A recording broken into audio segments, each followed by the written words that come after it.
Hey guys, உங்களோட ஒரு சின்ன விஷயம் ஷேர் பண்ணிக்கணும்.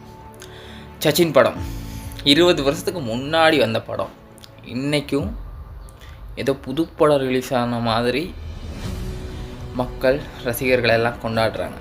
அப்போ ஒரு விஷயம் புரிஞ்சுக்கணும், நம்ம தளபதி கெரியரோட பீக்கில் இருக்கார். அந்த பீக்கில் இருக்கும்போது அவர் அதெல்லாம் விட்டுட்டு அரசியலுக்கு வராருன்னு சொன்னது இதிலேருந்தே ப்ரூவ் ஆகுது உண்மை அப்படின்னு.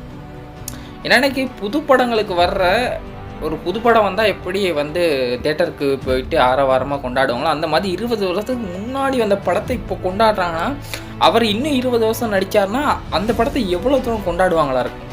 ஸோ இதெல்லாம் அவர் தெரிஞ்சும் அவர் அந்த வேலையில் உள்ள உச்சபட்ச நடிகராக இருக்கார் இன்னைக்கு. அதெல்லாம் விட்டுட்டு போதும்ப்பா, நமக்கு மக்கள் எவ்வளோ செஞ்சிட்டாங்க, அவங்களுக்காக ஏதாச்சும் செய்யணும் அப்படின்னு வராருல. ஸோ அதனால் அவர் அரசியலுக்கு வர்றதை பற்றி இதெல்லாம் ஒரு வீண் முயற்சி அப்படிலாம் சொல்கிறாங்கல்ல. அவங்களுக்கு 2026 எல்லாருமே இது வீண் முயற்சி இல்லை, இது தாண்டா விடாமுயற்சி அப்படின்னு எல்லாரையும் சொல்ல வைக்கணும். எப்போவுமே எங்கள் அண்ணனுக்கு ஒரு தம்பியாக அவர் கூடவே இருப்பேன்.